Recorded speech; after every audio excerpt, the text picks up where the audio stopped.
Oiga, oiga, qué interesante. Ahora, ¿de dónde viene la teoría de que Mateo es el primero, que Marco es el primero, que la fuente Q?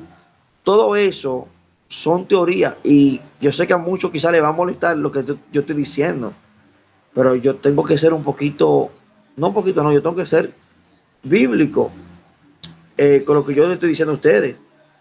O no, bíblico no, ¿cómo le digo? Yo tengo que ser objetivo. Por ejemplo, miren, primero son hipótesis, que una encaja más que otra, sí. Por ejemplo, que Marcos sea más antiguo que Mateo, o que Mateo tuvo que recurrir a Marcos, tiene su peso, pero no significa que eso sea la realidad. Por ejemplo, la hipótesis de un evangelio primordial, ¿quién lo trajo? Bueno, aquí tenemos que hablar, y quizás eso no se lo han enseñado a ustedes otra gente, pero aquí tenemos que hablar de Johann David Michaelis. Oigan, oigan le voy a decir el año 1700. Y también tenemos que mencionar a Gordon Ephraim Lessing, año 1781. Ahora, ¿por qué le menciono a esta gente? Bueno, porque Goldfield, fíjate bien, Johann Goldfield, que fue prácticamente el que vino y hizo un comentario, introducción al Nuevo Testamento, él dijo que existía o debe existir lo que se llama un evangelio primordial. O sea, la explicación de la semejanza entre los evangelios por su origen, o que él decía un evangelio único que le sirvió como fuente común, prácticamente convence a primera vista, pero tiene una deficiencia metodológica fundamental. La hipótesis supone la existencia de un evangelio primordial, o sea, tiene que haber un primer evangelio. Y no es tanto por quién se escribió primero, sino cuáles se tomó de base. Esto fue una hipótesis creada en los años 1700, ¿sí? Formulada por, formulada por Johann David Michael, y como le dije, Gordon Ephraim y Johannes Goldfield. Igual, hermano, como la tradición oral, que se escribió o se predicó de manera oral. Yo lo creo. Pero oigan lo que enseña mucha gente, que existió un evangelio arameo que fue la fuente de los evangelios. Escucha mucha gente diciendo eso. Sin embargo, eso lo creó Johann Gottfried en el año 1700. Esa teoría. También está lo que se llama la hipótesis de los fragmentos de las narraciones. Aquí tenemos que mencionar a Friedrich Daniel Ernst en el 1834, la cual él dijo y presentó una hipótesis para decir que el origen de los evangelios sinópticos tiene que ver mucho con fragmentos de narraciones antiguas. O sea, lo que hoy conocemos como que hubieron personas que ya habían escrito cosas y que los evangelios se basaron en esos escritos y utilizan a Lucas, capítulo 3 dice que muchos han tratado de poner en orden la verdad de las cosas. Ahora, ¿quién formuló?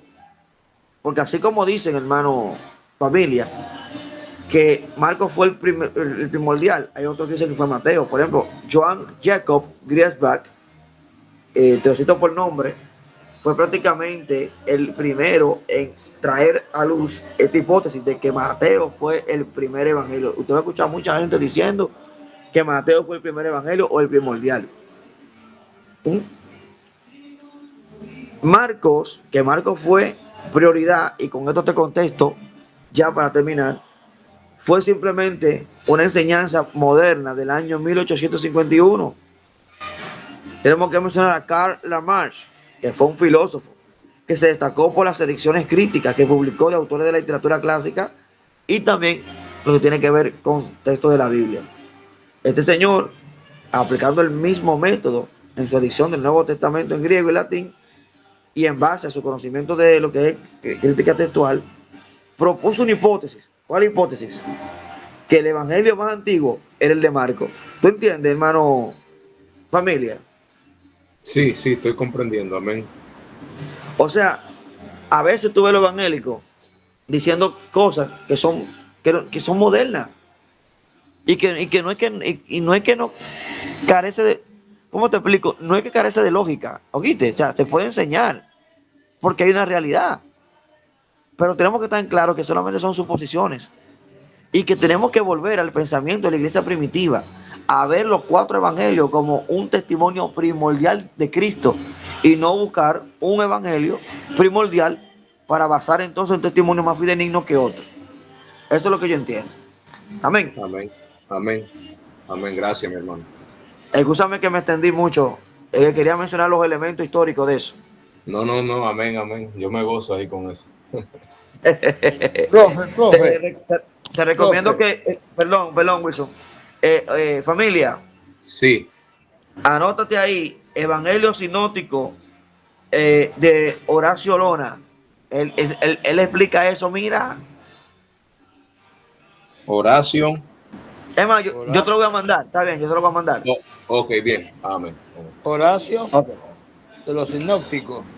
Sí, Evangelio Sinóptico de Horacio Lona. Ya, eso, ahí sí, para buscarlo rápido. Profe, entonces Dígame. de toda esta enseñanza, ¿quién son los culpables? ¿Los maestros o los pastores que no nos enseñaron bien como está explicando usted?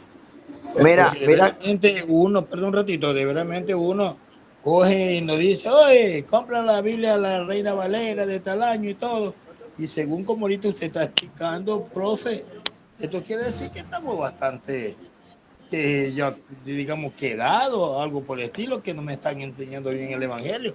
Entonces he estado pasando yo tiempo entonces en el Evangelio a no escuchar algo tan interesante como usted está diciendo ahorita. Tampoco lo creo que Gloria a Dios. usted sabe todo, eso sí, discúlpeme, hay algo que también, ¿no? Sí, sí, sí, Siga claro, adelante, claro. profe, que le escucho. Claro, claro, sí. Estamos tratando de ser lo más fiel a la historia, que es lo importante. Yo cuando voy a dar una historia, eh, gracias al Señor, Dios me ha permitido el don de la lectura, el don de escudriñar. Por ejemplo, yo le puedo citar más de 15 historiadores bíblicos que pueden respaldar esto con evidencia. Entonces, tratamos de ser un poquito más apegados a la historia, eso es todo. O sea, todos ignoramos algo, pero yo cuando veo predicadores que realmente desinforman, cuando yo escucho una postura, aún yo sabiendo, escuchen bien, aún yo sabiendo que el que lo está diciendo está errado, yo investigo para ver si el que está errado soy yo. Eso es parte de la humildad. Amén. Mi consejo, no descarten nada, aunque lo sepan, vuelvan a estudiar. Déjame ver por si acaso. Yo he escuchado gente que dicen cosas que yo digo, yo sé que eso no es así porque ya yo lo estudié, pero déjame ser humilde y déjame estudiar la postura de fulano. Déjame ver si es verdad. Y comienzo a indagar y a fortalecer mis estudios y teniendo la suficiente humildad para decir, wow, me equivoqué. Si me equivoqué, me retracto. Si no, sigo firme. Ahora, la pregunta que hizo Wilson es interesante. ¿Quiénes son los culpables? ¿Qué le voy a decir que son los culpables? Los culpables son, hermanos, los mismos evangélicos que a veces no se quieren someter a un maestro calificado. ¿Qué significa esto? Por ejemplo, los autores de ciertos libros se apasionan por una postura. Por ejemplo, los que dicen que Marcos fue el primordial, no buscan el origen de esta hipótesis, porque en algún momento alguien tuvo que decir Marcos fue el primero. Ellos se van a ciertos argumentos lógicos. Por ejemplo, hay ciertos textos que la más lo tiene Marcos, que no lo tiene ni Lucas ni Mateo, y ya di que por eso Marcos es el primero. ¿Ustedes me están entendiendo? Entonces comenzamos a enseñar por lógica nuestra ciertas cosas. Ahora, cuando nosotros vamos y investigamos que esta teoría de que Marcos es el primero tiene menos de 200 años, estamos hablando del 1850. Creo que tiene más de 200 años, pero no sé. Y nos damos cuenta de que es reciente y que es una propuesta, entonces tenemos que ser lo suficientemente maduros y decir, déjame investigar otra vez mi teoría. Entonces, hay maestros, lamentablemente, que se apasionan por una teoría, no sé, y comienzan a enseñarla. Entonces, las personas que la escuchan comienzan a repetir y comienzan a repetir. Por ejemplo, miren humildemente lo que yo hice. Hermano, hermano familia, ¿estás ahí? Sí, estoy aquí, estamos aquí. Fíjate que yo te di una explicación y te estoy dando un libro de un contexto histórico. O sea, yo te estoy mandando a estudiar lo que yo estoy diciendo. ¿Y cómo yo te voy a dar una fuente que tú me puedes a mí después criticar o juzgar? ¿Sabes cómo se llama eso? Objetividad. ¿Me entiendes? Sí, eso es así. O sea, el maestro tiene que tener la suficiente humildad de recibir críticas y decirle a sus estudiantes, tengan, léanlo, este libro lo enseña, escudriñenlo. Ujú. O sea, lo primero es que yo tengo que estar empapado del tema, del libro o la fuente. Y por eso que yo tengo la suficiente confianza de decir, investiguenlo, estudienlo para que ustedes vean, porque yo sé lo que estoy hablando. Ujú. La mayoría de los maestros que no dominan temas o están repitiendo como papagayo, lo primero que le van a hacer a ustedes es ocultarles información, omitirle información para no ser cuestionado. Ujú. Maestro que no soporte cuestionamiento tiene un déficit y tiene problemas. Amén. Amén. Amén. Ok, mano Hochi, dígame.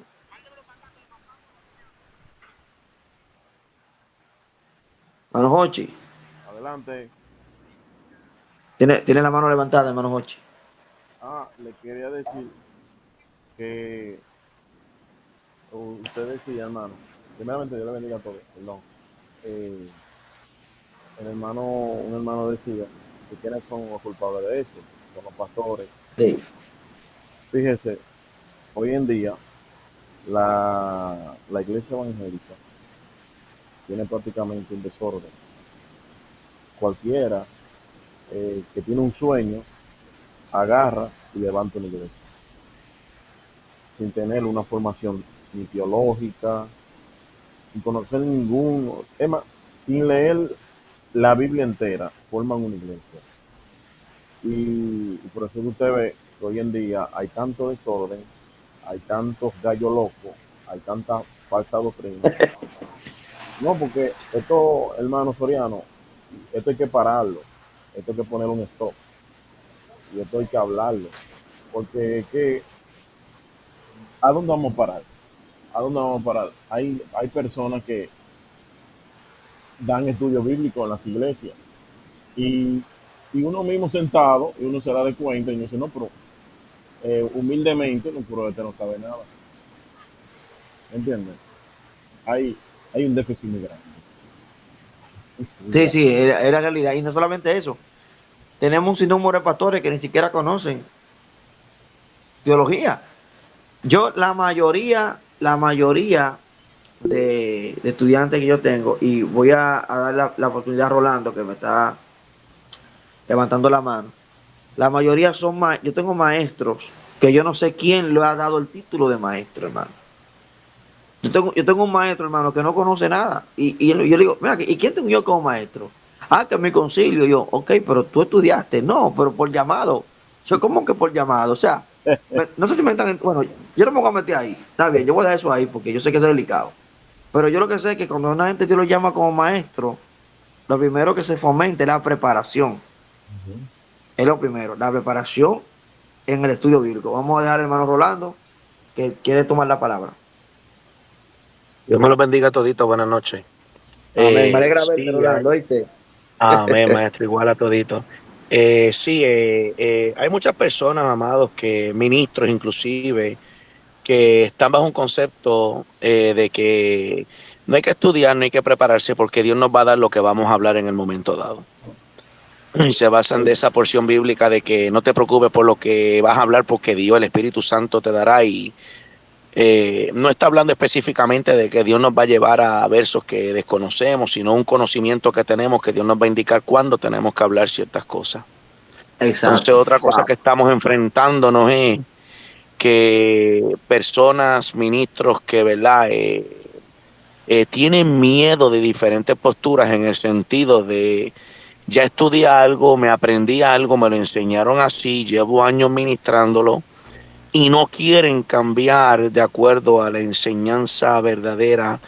Miren, amado, mi persona, yo tengo el privilegio de pastorear por años y humildemente digo que yo estoy tomando unos cursos aquí con nuestro maestro, la gloria es para el Señor, y estoy aprendiendo un montón de cosas, por así decirlo, que me voy por la palabra y wow, eso estaba ahí. Gloria a Dios. Aclara la iglesia, trae vida a la iglesia, trae fortaleza a la iglesia. Les testifico, ¿verdad? Que muchas de las cosas que Dios me permite traer, pues el pueblo se está edificando con ello y está fortaleciendo la iglesia en estos momentos tan difíciles que se están haciendo para mantener una grey fortalecida en la sana doctrina. Amén. Es una falta de humildad que hay y un temor del cual nos tenemos que cuidar para nosotros poder seguir poniendo el nombre de Cristo en lo alto. Y vuelvo y digo, a mí personalmente, amado, todo esto me está ayudando una cosa increíble por medio del Espíritu Santo y nuestro Maestro, ¿verdad? Que Dios lo bendiga para seguir hacia adelante enseñando y preparando a la iglesia. Dios me lo bendiga. Amén. Hermano Rolando, muchísimas gracias. A Dios sea la gloria por lo que usted ha declarado, hermano.